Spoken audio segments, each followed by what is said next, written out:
Presiden Joko Widodo meresmikan stasiun pengisian kendaraan listrik umum atau SPKLU Ultra Fast Charging pertama di Indonesia di Sentral Parkir ITDC Nusa Dua Badung Jumat kemarin. Fasilitas ini dihadirkan PT PLN sekaligus dalam upaya mendukung operasional kendaraan delegasi jelang KTT G20 di Bali.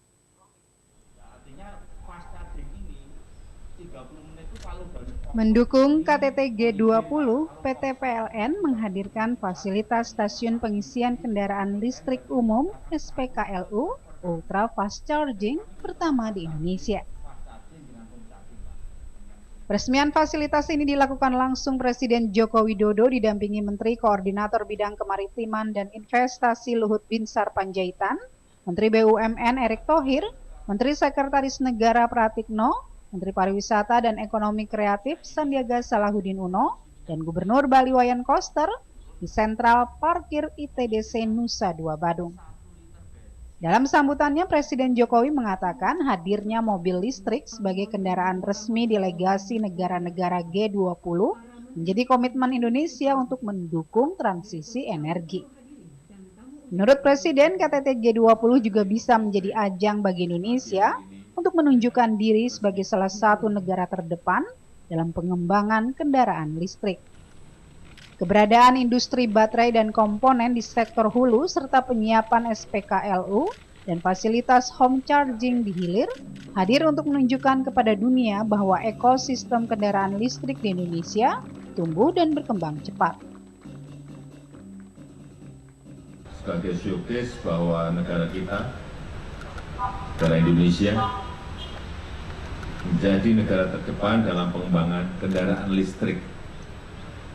Itu semuanya harus kita tampilkan, mulai dari hulu, di industri baterai dan industri komponen lainnya, sampai di hilir pada penyiapan stasiun pengisian kendaraan listrik umum atau SKPLU dan home charging. Di Bali, nantinya akan disiapkan 60 SPKLU Ultra Fast Charging dengan kapasitas 200 kW dan 150 titik fasilitas home charging untuk mendukung KTT G20. Dengan SPKLU Ultra Fast Charging ini, pengisian daya kendaraan listrik hanya membutuhkan waktu kurang dari 30 menit untuk satu kendaraan.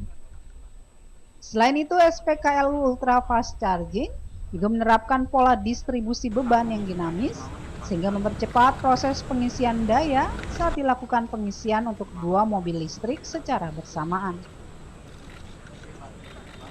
Menyediakan charging station, baik itu ultra fast charging, home charging, di mana di sini insya Allah persiapannya sudah kita persiapkan dari jauh-jauh hari. Kita sesuaikan dengan kebutuhan di lapangan, baik itu jumlahnya maupun itu lokasinya, baik itu di venue-nya, baik itu di tempat penginapan dari para pemimpin dari G20 delegasinya. Untuk itu tadi Bapak Presiden mengapresiasi seluruh persiapan dari PLN dalam menghadapi G20. SPKLU Ultra Fast Charging berfungsi sebagai media untuk pengisian 656 unit kendaraan listrik yang akan beroperasi selama pelaksanaan KTT G20. Untuk memastikan keandalan listrik selama KTT G20, PLN memastikan kondisi subsistem Bali memiliki daya mampu sebesar 1.322 MW dengan beban puncak 754,6 MW, atau dengan kata lain, terdapat cadangan sebesar 567,8 MW. Dari Nusa Dua Badung, Agus Sugiana, iNews melaporkan.